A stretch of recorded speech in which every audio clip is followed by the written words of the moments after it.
Well, hello there, my friends, and welcome to another episode of Stand Up, where today I'm going to be welcoming everybody's favorite financial analyst. It's the great Barry Ritholtz, who joins me at least about once a month here on the program. We go over a whole bunch of different issues today, from the path of inflation and how we should have been borrowing when it was 0%, where we're headed on that. We talk about the electric vehicle industry, as we usually do, and today we talk about real estate, which I thought was pretty fascinating. Also talked about cryptocurrency, work-life balance, he and I proving how privileged we are, he more than me, and much, much more. We always love when Ritholtz joins us here on the program. You can read him and subscribe to his daily reads. Go to The Big Picture, that's his blog. And if you want, you can invest with Ritholtz Wealth. He's the author of Bailout Nation, the host of a great podcast called Masters in Business, and he's a good friend to me and the program. We always love when he joins us. I hope that you like this conversation. I can't do it without you. Sign up for a paid subscription right now, patreon.com/Pete Dominic. And let's do it right now with Barry Ritholtz. There he is. He's been requested by several listeners. I don't know why they wanted me to talk to you or what specifically they wanted me to talk to you about, but people love when you join us, and they always seem to enjoy our conversation. So welcome. Well, I thank you for having me. Thank you for joining me. There's so many things that I want to discuss with you. Maybe we could just start with what you put on the blog, The Big Picture, the greatest missed opportunity of our lifetime. Because you and I have talked about this over the years several times. Yeah, it's kind of frustrating because when rates were zero, you knew one day they were going to go higher, right? You know, they weren't staying at zero for forever. And federal debt is not insubstantial. Not that I believe all of the dire warnings I've heard my entire adult life. Thank you. They've all proven to not be true. This will destroy the U.S. dollar. No one will lend money to the government. It's the greatest existential threat to our country. Right. I've been hearing that since, for 50 years.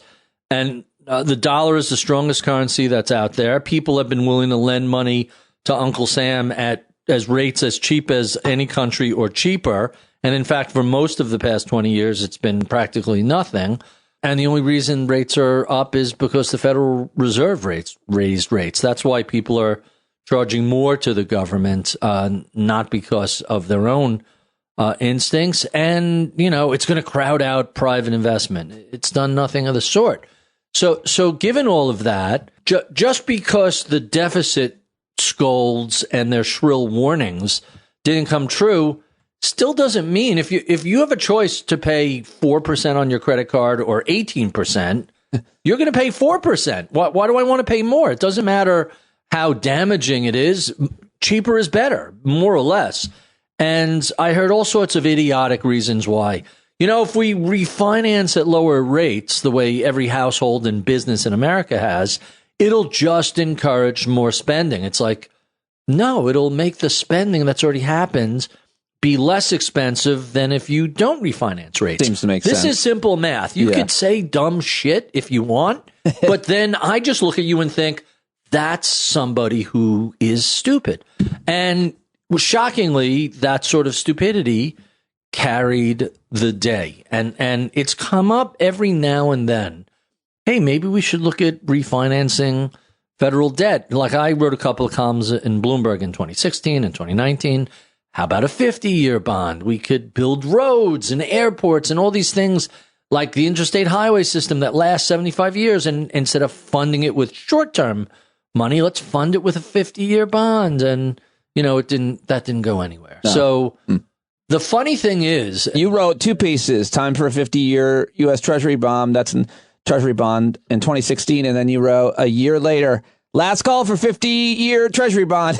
And then I did it again in like 2020. I'm like, hey, still some time left to, take care of this tiny thing. And again, it went nowhere.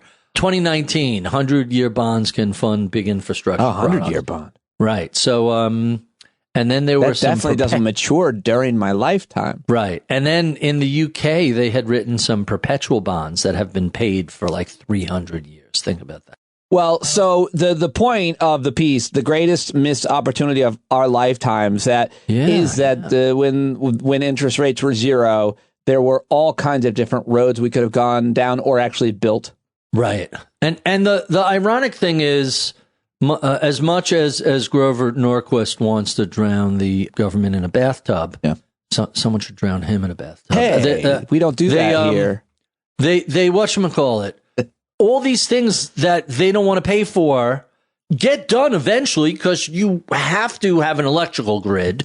You have to update your nuclear deterrence. You have to have airports. You have to have roads and bridges. So, for example, they just redid LaGuardia. It's spectacular. Yeah.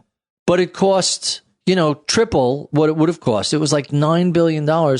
They could have done it 10 years ago for a fraction of it. Right. And I don't mean on an inflation-adjusted basis. Just the longer it goes, the worse it is, and the more expensive the repair is. It's really frustrating. I used to come in through Penn Station, which was kind of a shithole and is now much less of a shithole, but it's not Grand Central. And I come in through Grand Central now, and these are like big, clean, beautiful train stations. I take an elevator up to the street. If you've never experienced being like subterranean and you take an elevator and the doors open onto New York City, it's kind of crazy. Like you're in a quiet elevator. You got to make a TikTok of that. It's so bizarre. I will. It's so weird and bizarre to do that. And it's, instead of I'm wired funny, instead of saying, wow, this is really awesome, I come out of that going, why the fuck didn't they do this 20 years ago? This could have been done forever ago. Why did we wait so long to improve the quality of life? But this isn't just New York City. Wherever you go, there are signs of neglect and decay that, if our government wasn't so festooned with asshats, we would all have nicer things. That was the only thing I was going to say about that, of course, is that your equal broad brush, as you write, this is what happens to nations governed by 535 innumerate assets. No, false equivalency there. I'll grant you that. It was sure. all Republicans. We talked about Barack Obama, the American Jobs Act. Right, he made the argument you're making now. He said we should borrow now with 0%. And so it was, if Republicans didn't stand in the way, as you said, if they didn't want to drown the government in a bathtub, wouldn't it be really hilarious and sad? And I'm not suggesting that somebody do this, but that if Grover Norquist eventually did die in his bathtub. Yeah, you got to be careful with death metaphors because you don't want this to accidentally. Right. You don't want to accidentally get known for a death metaphor. All right, well, let me ask you about everything seems to be that we're going to probably talk about it. You could tie into interest rates, but what's going on in the world of real estate? You're always writing, talking, thinking, asking the experts about it. You got a piece on the blog about the real estate agent industry trade group imploding or something like that. But I'm more... Yeah, that's my buddy Jonathan Miller who first took the appraisal industry to task because on the BLS list of whatever it is, like 500 or 900 industries, they ranked dead last in terms of diversity, women leadership, and people of color. Literally, they are dead last. Good guy. And now the national, so he's been calling them out for years about that. And now the National Association of Realtors, who are, here's a problem that people don't realize. A lot of the data that you see out there, it's not necessarily coming from an objective, at least neutral entity like the Bureau of Labor Statistics. Or real estate data specifically. So, right. Well, some of it comes from the government, but a lot of it is from the industry.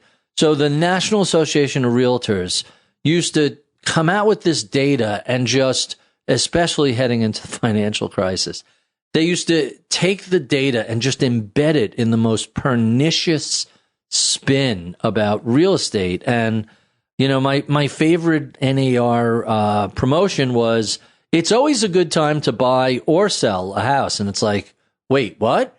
If it's a good time to sell, maybe it's not a good time to buy. I guess what you're really saying is it's always a good time to generate a sales commission if you're a real estate agent. Right. Right? It's like the old joke. Now, I don't know if you relate to this joke, but the joke is never ask a barber if you need a haircut or a shave, as the case may be.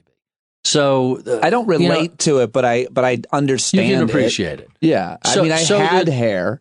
The general consensus with a lot of stuff that took place in the real estate industry is the National Association of Realtors really not a good actor in this. In fact, they're in the midst of being sued because while most of the rest of the world pays a % or 2 on real estate transactions, in the United States, the standard is 6%, which is just double or triple the rest of the world. Oh, and they have created a monopoly on the data for listing homes for sale, and they're now being sued by the FTC, Biden's antitrust person. And basically, I suspect at some point in the future, the cost of real estate transactions will be, 2 or 3%, not 6%. Think about it. You sell a house for $500,000 or $1 million. Let's use $1 million. It's nice round money. $1 million, the real estate agent gets $60,000. That seems like a lot of money. Like that's the median income in the United States. Yeah. Now, admittedly, it's split between the agent and the brokerage firm. And, there's a lot of people who have their hands out. All that said, still seems very inefficient and very pricey. I've always felt like, and I got friends, everybody has a friend who's a real estate agent. I'm sure there's some listening. I don't mean to disparage you, but I've always my mom was a real estate agent. This was dinner table conversation. You're like, wait, you drive a Porsche and have a huge car, and you've only sold one home this year. Like, how are you? It doesn't seem like you're working ever. You're at everything. And I'm not saying they don't work hard. I'm sure it's but they probably work most hours. They don't get paid, right? So you get the big payoff. That's it's transaction based. So you don't sell, you don't. Although in this market, how hard is it to sell a house? If we've disparaged real estate people, you call us on it, and we'll. I am telling you, my mom was a real estate agent. This was dinner table conversation every night. She would talk about all the other. So my mom was very amusing. So first, she was very comfortable discounting fees, which is like a lot of agents don't like that. And so instead of 6%, way back when it was 4%, other agents were very unhappy about that. And she's like, "What do I care? 4%? It's still a shit ton of money on." Back then, there were $50,000 and $100,000 houses, but she's like, "Sure, if it gets the deal done, if the two sides are apart." And a couple of grand is what separates it. Hey, let's get the deal done and everybody move on with their lives. So she was always happy to say, I'll kick in a little bit of my fee. Your agent will kick a little bit of our fee, and it's done. And the other agent was never happy with that. They think like, let's just wait it out and someone will give in. It's like, we got a life to lead. Let's just go. So your mom sounds very pragmatic. She was very amusing that way. The other thing that's kind of crazy about the National Association of Realtors is they're now imploding, and the industry. It's not just because this litigation, which is unresolved. They've had all these other issues. A number of big agencies have pulled out from the association. And my buddy Jonathan Miller, who does a weekly newsletter on real estate, you get all the inside dope on what's going on amongst appraisers and agents, and it's always amusing. I should reach out to him again. It's been such a long time. Jonathan's awesome. Yeah. I don't know how he has the most pragmatic view on real estate. Plus, he's literally appraised just about every penthouse in Manhattan and tells crazy stories. Oh yeah, I'm sure about, he does. Walking into a house and there's David Byrne or somebody sitting. Would he tell him on the record or no? I mean, he can insinuate. You got to ask him. I tend to think not. Discretion is the better part of valor when it comes to appraising. That said, get a couple of beers in him, and you'll hear some great stories. Okay, let me go from now real estate. I always love to talk to you about the automobile industry, really any industry, but certainly you're fascinated by and interested in always reading, talking, researching, and involved in the automobile industry. The future of. I just talked to David Roberts. Do you know David Roberts over at Volts.wtf? He's got pretty much the best column Substack on all things electricity, renewable energy, climate, all that. That's really interesting. No, the name is familiar.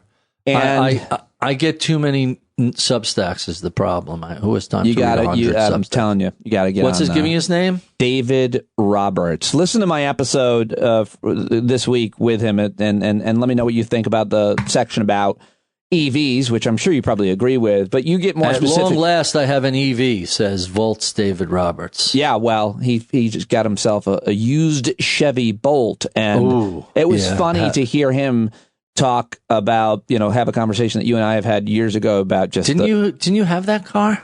Yeah, I have 2 Volts with a V. May they rest in peace. The future of, they discontinued. And this is a Bolt. But he talked about the propulsion. He's like, how can anybody even compare it? He doesn't know much or care much about cars the way you do.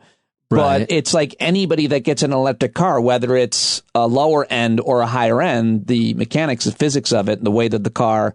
Oh, the acceleration is mind-blowing. It's great. You've got a piece over at the blog, EV or hybrid, what the next decade holds. I also wanted to talk to you if you've been paying attention to the UAW strike, because Ford just settled, I think it was yesterday. Yeah, I saw that. Ford has made an agreement. So that's a big deal. Yeah, but they have to make agreements with each of the big 3, well, all of the manufacturers, I guess, right?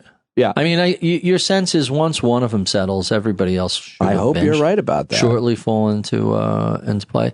Yeah, so the question with EVs or hybrids, and this is really kind of interesting, is so we have a hybrid and it only has a range of 22 miles. But when you look at the time you spend and when you look at the miles you spend, so we got this car with about 7,000 miles. We just crossed 15.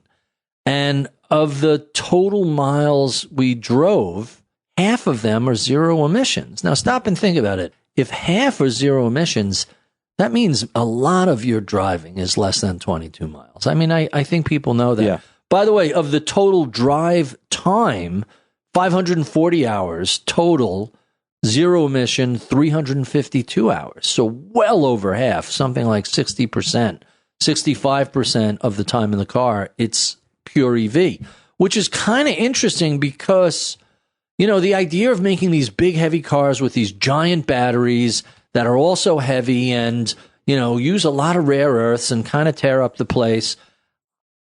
The modern gas engines are so efficient relative to what they used to be. They're less efficient than electric, although you got to take other things into account with your electricity. Where are you getting it? Coal is the worst. Oil is second worst. Natural gas is better, but there are lots of issues with leakage from natural gas. Unless you are able to plug into the sun, unless you have solar panels that are going to power your car, even a pure EV is going to have some degree of pollutants associated with it. And when I look at the data on that, it and I want to be able to use the car to go on these long road trips. Wife and I throw the dogs in the back, put a bunch of bags range in and anxiety drive. Is still, the infrastructure. By the way, I know people who've gone cross country in EVs, and you can map it out. Now, if you're looking for hotels where you can stay with dogs, it becomes a little challenging. Right, it's a charging station and it's a charging infrastructure issue. But the government, through the IRA, has made this massive investment into it. What does it mean? I don't know. Well, it means that probably less than 10 years. I don't know if it's more than 5 years. There's going to be a giant infrastructure, and range anxiety will go away. Right now, I don't have range anxiety. I have range inconvenience concerns, especially, if I'm driving back and forth to Florida or to North Carolina or to Chicago, it's like I don't want to have to think about where I'm going to fuel up. I want to hey, we need gas, pull off, fill up.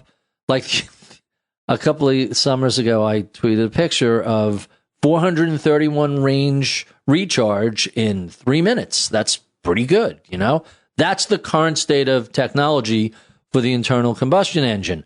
However, and I think it's pretty clear, and you hinted at this before, there's no doubt that the electric drivetrain, the combination of battery, electric motor, and software, just vastly superior to internal combustion engine.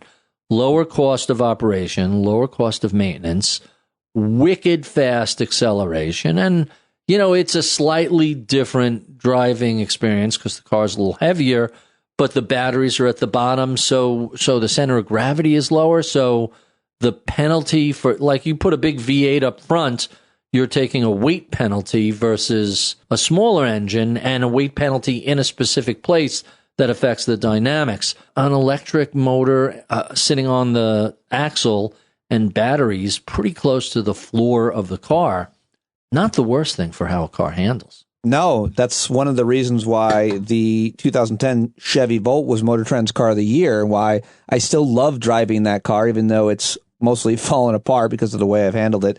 It's the way that it turned a corner. I'd never been in anything like that. I don't know much about driving, but I could tell you could tell about the way the weight's distributed, and that's the case with all these cars because of what you just said about the battery, its weight, and where it lies.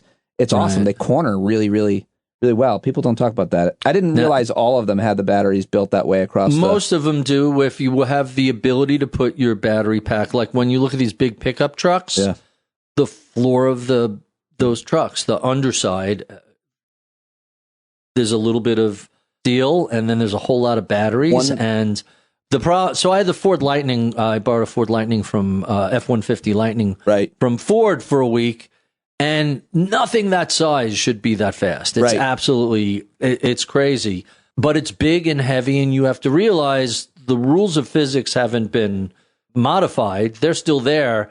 You just, in a straight line, it's just crazy. Now, throw it into a turn, and suddenly physics kind of, hi, physics here. You can't make a turn in an 8,000-pound truck doing 75 miles an hour. We're going to roll over now. See you later. You gotta be very much aware of that. P.S. The car I have this week is the Nissan Nismo Edition Z. It's the only one in the country. This is the last hurrah of the famous Nissan Z. And it's this little go-kart. It's like, oh, that's right. I remember why we love internal combustion engines. These things are just more fun than a barrel of monkeys. I'm looking at it. And it's a blast. It's the funny thing is, I was not impressed with the photos, and then you see it in person, you're like, wow, that's a really nice looking car. Well, one thing that David Roberts mentioned, you're talking about these big EVs, and he was kind of joking. We can try to make assumptions about why they're so popular in America. Not everybody is a contractor or a landscaper or whatever, but a lot of people have them. Why these big cars are so attractive. But he said that the way that he looks at the market available is that American manufacturers still aren't investing in a really small EV, and that China is, and they're going to potentially eat our lunch. And why doesn't somebody come up with a small car to compete with? I mean, who wants to buy a car from China at this point? BYD is passing Tesla in terms of the total number of electric units that are being sold, and this is going to be a big deal. You think this is like the dominant technology. BYD is the Chinese automaker. Yeah, they have come up with a strategy that basically says we could do smaller, cheaper, whatever, and it's, that's our marketplace. And then later on, we can move up the scale if we want to throw more leather or leather-like stuff and better stereo, and we want to try and go for the luxury models. Look at what Hyundai has done. Look at Genesis. There's a lot of car companies that start out with the cheapest car on the block, and once they generate a following, that's a long game, and China seems to be playing that long game. I'm looking at these now. These Chinese BYDs look great. Yeah, like this is not like a ragtag garbage set of cars. These are like nice cars, and suddenly when you have these $30,000 cars that are fully electric, that's a game changer. I mean, a lot of this stuff looks very similar to other cars on the road, right? They're not exactly setting the world on fire with their original designs, but they do a pretty good job knocking off, like that one, that if you look at their cars, this one looks like an Audi, that one looks like a Honda, that one looks like a Porsche truck. Like every one of these designs is loosely stolen, for lack of a better word. But what is it? They've sold, as of last year, 2.7 million passenger cars, new energy passenger cars.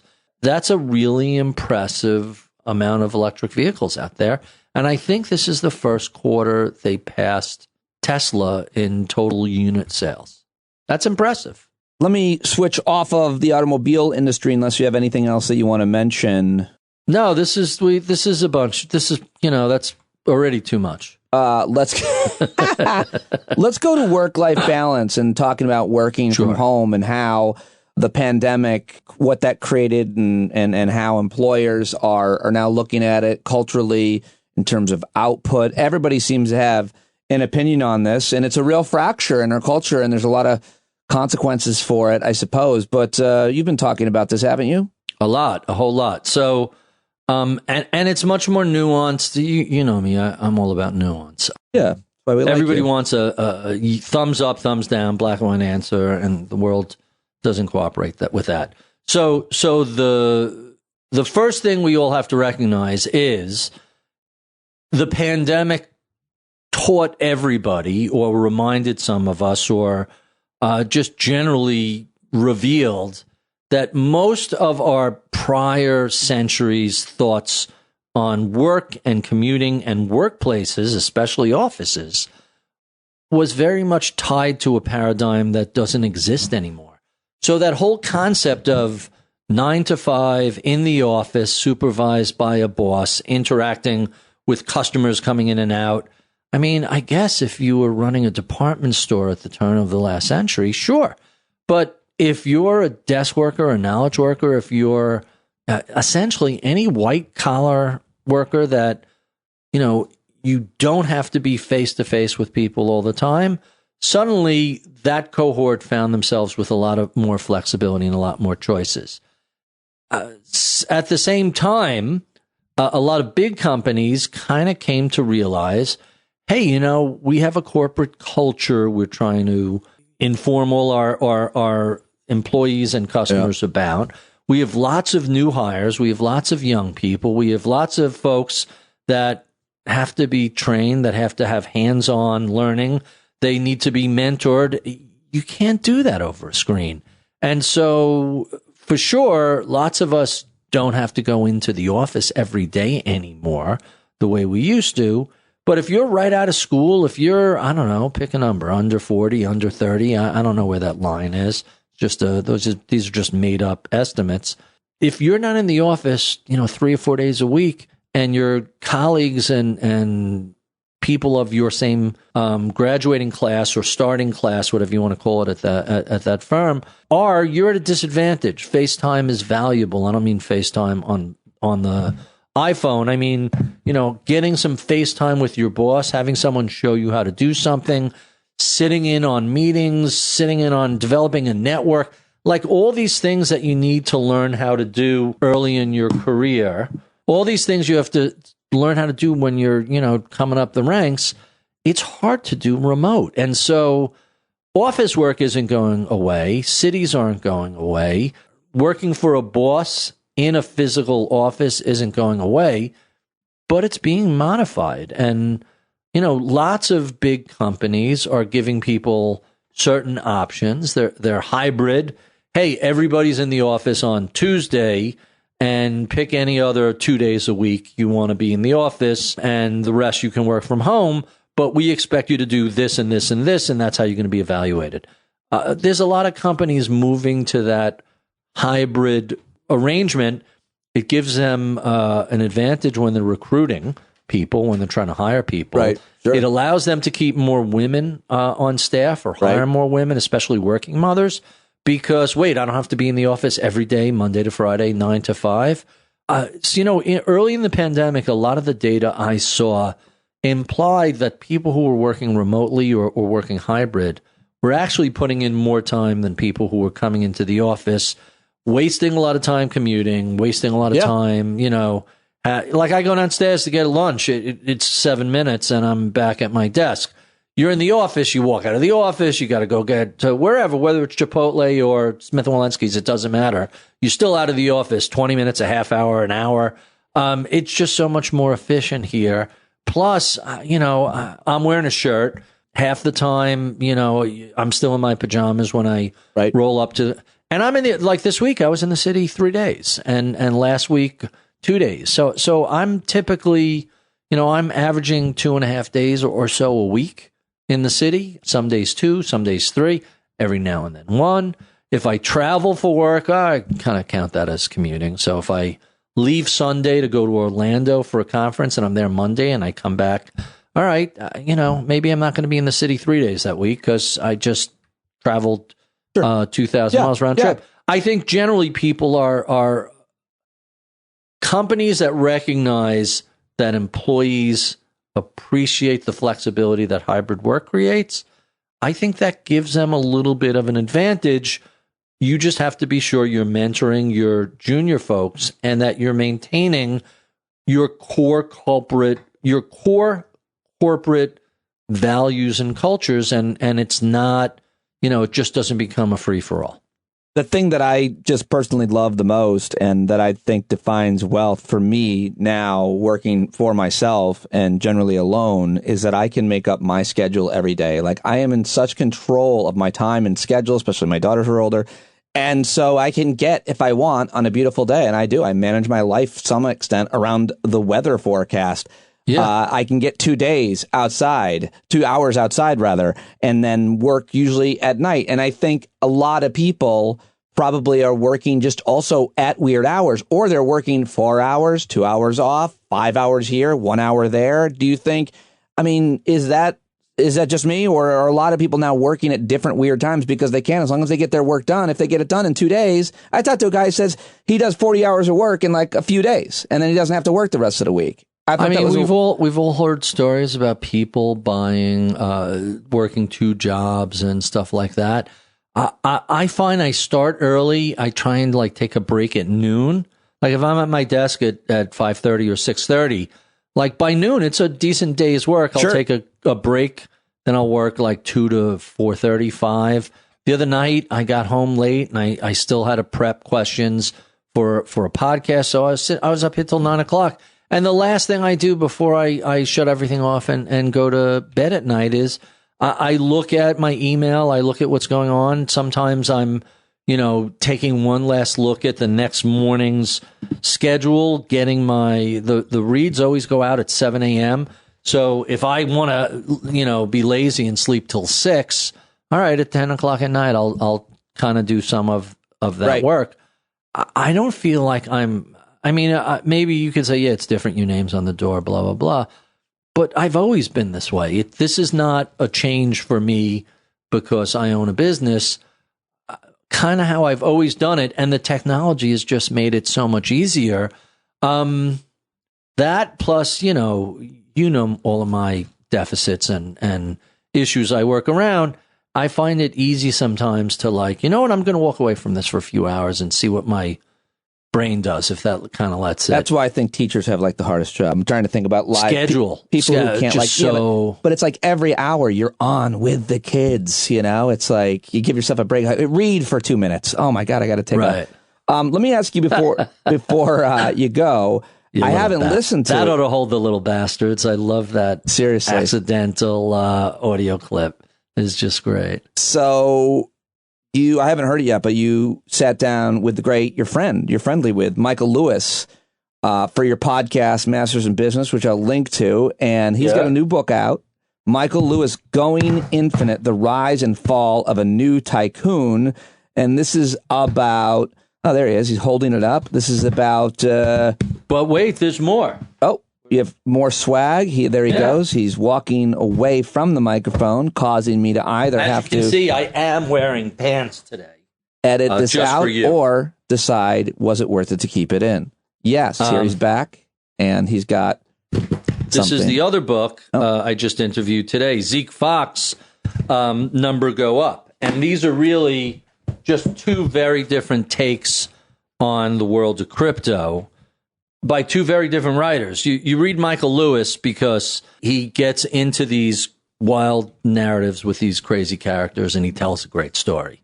So Michael Lewis's books are always wildly entertaining.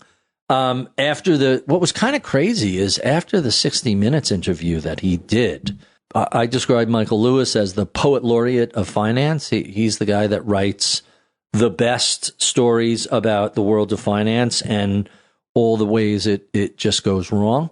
And, it was kind of crazy. Before the book came out, before anyone had read it, people were like, Michael Lewis is defending Sam Bankman-Fried. And I got, by the way, to get the book a week before publication date, I had to sign all these NDAs. Oh, really? It was like the most strict.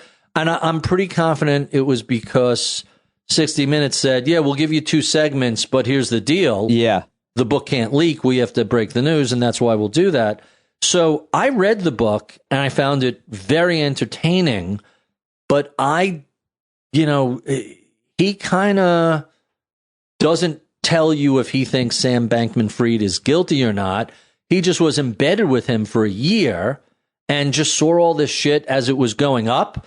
Bankman-Fried became the youngest billionaire under 30 with, they said Forbes said he was worth $22.5 billion at the time, but there were estimates as high as $100 billion. Just all the crap that they owned, they couldn't value. This coin and that venture investment and just tons and tons of money. And if you read the Lewis book, he kind of says, look, there's commingling of funds and there are all these other things going on that I'm showing you as bad. But really, it's less that this guy is nefarious and more that he just is incompetent and has no business running, an $80 billion company. He's just an MIT schlub with social anxiety and an inability to relate to people or to manage people. That said, there's never excuse for commingling funds. And then this other book. So this guy, this is a totally different book. A Michael Lewis book is a fascinating tale. It's already been optioned. It's going to be an Apple TV movie, Michael Lewis book. Now, Zeke Fox is a investigative journalist who has won the Loeb Award and he was a finalist for a National Magazine Award, and he won the Silver Gavel, just like a really well-regarded investigative reporter. And he just literally goes around the world trying to figure out crypto, like goes to conferences in Hong Kong and the Bahamas and Miami, and he's chasing down the founder of Tether, which is a stable coin in Italy, and he's literally going around the world trying to get these people down. And the more he looks into the world of crypto, so Ethereum and Bitcoin, while volatile, are arguably legitimate, but there are a lot of what we all call shit coins, like Doge and other stuff. Initial coin offerings are technically an illegal securities offering. 80% of them, the research shows, turns out to have been scams and frauds. There are all these exchanges that get hacked and lose money, and when you're hacked, it's socialism, and whatever the exchange loses, the losses are shared with all their customers. So it's just a big mess, and Zeke goes down that rabbit hole. By the way, even though these are in the same space and covering a lot of the same people, and by the way, Zeke's book is fucking hilarious. I mean, some of it is just on part. Some of the quotes in Zeke's book I found to be just hilarious. The Lewis book is funny also, but funny in like a different way. So just one quote from the Number Go Up. By the way, the name Number Go Up that's what some of these people in crypto have called Number Go Up technology. What's Number Go Up technology? You buy crypto because they've gone up, and it's going to keep going up because it's already gone up. And the more it goes up, the more people hear about it. And the more they hear about it, the more they buy it. And it's like, hey, doesn't that kind of sound like a Ponzi scheme? To which Sam Bankman-Fried said, well, it's a much sexier narrative. It's like, holy shit, this is the world's biggest Ponzi scheme. That was his quote, literally, holy shit, this is the world's biggest.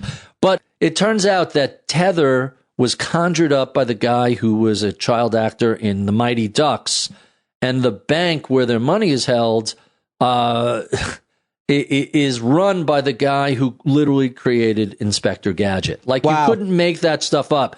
I couldn't believe that every day people sent millions of perfectly good U.S. dollars to the Inspector Gadget's creator's Bahamian bank in exchange for digital tokens conjured up by the Mighty Ducks guy and run by executives who are currently targets of a U.S. criminal investigation.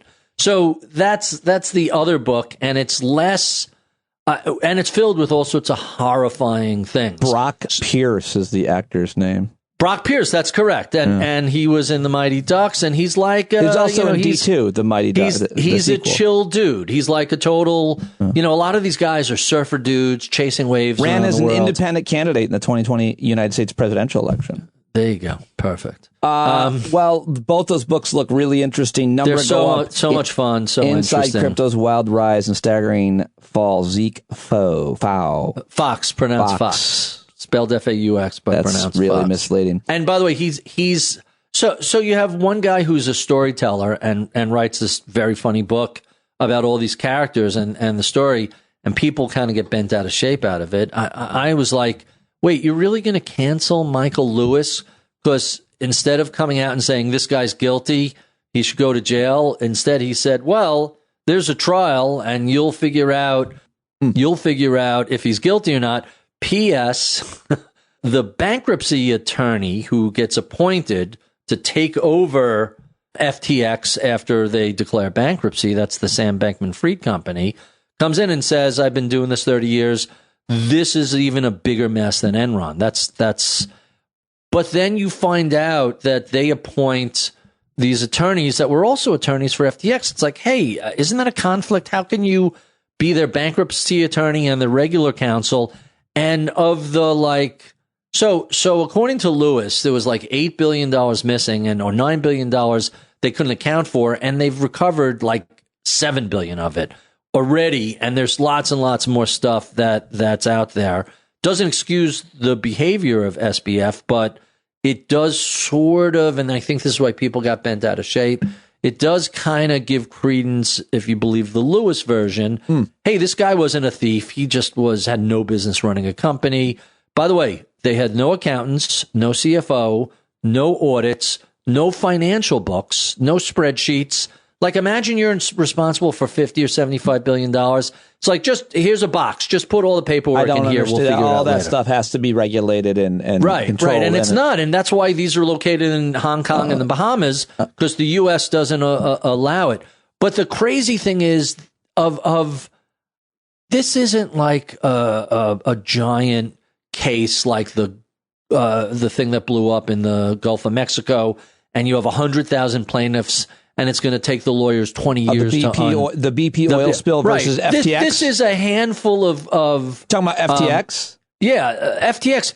The lawyers are going to squeeze $1 billion out of it, according to Lewis, and he's incensed that I can't. So he tends to look at institutions. He's more critical of institutions that fail than individuals who are human than other people want him to be. So when he looks at the legal system, his question is, how the fuck can we let, people who have lost $9 billion that we've recovered $7 billion, how can we take $1 billion of that and pay the lawyers? A few million is plenty. It should not take that much. And the whole thing is just a giant scam. P.S. The Department of Justice gets to weigh in on who the lawyers are and just file a paper with the court, but they don't have final say. It's the court. And when the court appointed these lawyers, the Department of Justice said, absolutely not. These people are conflicted. They have clearly a clear conflict of interest. You can't be FTX's attorney when they're a going concern and then suddenly say, we're going to step in as bankruptcy attorneys. Right. Clearly, it's a conflict. You want a third party to come in who has no prior relationship so they can objectively look at this. And the judge was like, nah, these guys do this a lot. They know how to set up a Chinese wall. And literally the term for, well, the guys who worked on them before are here, and anyone working on the bankruptcy has to be on a different floor. And it's just like, nobody addresses why does a relatively simple bankruptcy process, why would there be $1 billion in legal fees? Do you know what $1 billion is? That's just like an unbelievable amount of money, even if you're billing at $1,000 an hour. I've got to plug my Patreon. It's patreon.com/Pete Dominic. You can sign up for the $1 billion level, but only for the rest of the day. a day. I'll get Jones Day on the phone and see if they want to sponsor you. Thank you. Whoever they are. But that's so I know Michael Lewis. I don't know, for 10 years. I must have interviewed him half a dozen times. I've been to dinner with him. I've been out drinking with him. So I don't pretend I'm an unbiased observer of this. I really like both books. They're totally different books. Totally different guys. One guy's a storyteller and probably the best storyteller about money we've ever seen. And the other guy is literally an award-winning journalist. By the way, he uncovers all of this human trafficking paid for with these tether coins. So they advertise in Cambodia. They advertise these telemarketing firms. They bring in all these people from Vietnam and China and Philippines to come work for them. And they end up in this city that's surrounded by razor wire with bars in the windows. It's literally like 24 high-rises where they are beaten, raped, occasionally murdered, and they're forced to do what's called the pig butcher spam, which is they send out these text notices as if it's an accident to the wrong person, and they're trying to get you to buy some tether, download a piece of software. They end up, and they make like hundreds of millions of dollars with all of these slave laborers who have been duped into coming there. And the UN is just starting to look into it. That's in Zeke Fox's book. And you realize, like, oh, my God, this is really unregulated. And, you want to be mad at the SEC for not doing regulation earlier.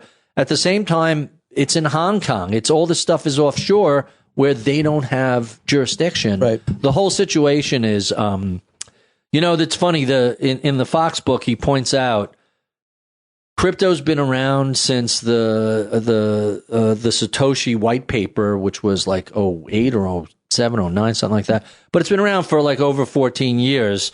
That's about the same length of time as the first website that had come up to the iPhone, right? And here it is 14 years later. And other than ransomware and hard to trace money for criminal activity, what's the use case for crypto? And I can't answer that question.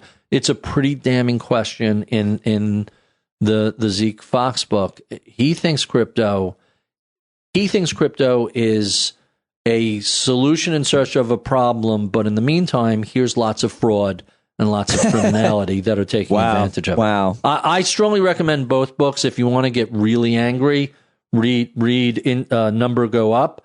And if you want to read like a fascinating tale about a bunch of really bright people who blow themselves up, that's Going Infinite.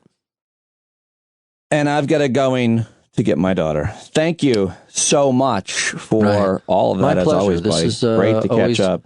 Always fun to chat with you. Inflation, much better than it used to be. So let's check off that box. Lots more to talk about. Not perfect, but better than it was.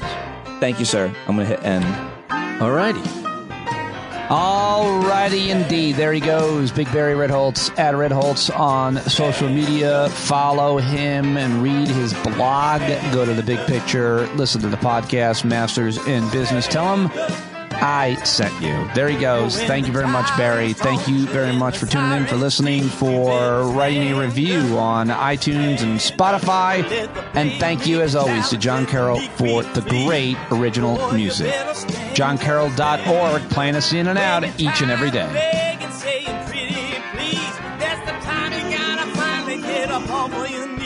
When you can't see the forest for the burning trees, you got to stand up. Hey, you've been sitting so long, you got the creaky knees, you got to stand up. Stand up. I think you're driving wheels with leaking grease.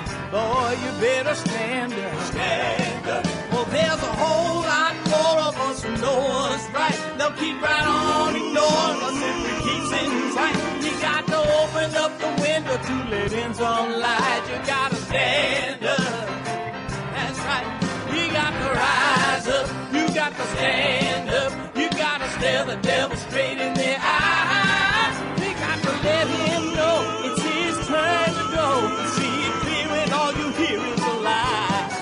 So get up off of your butt, get down off of your fence. Even if it ain't a very friendly audience, well, they'll begin to listen when you start making sense. And you Stand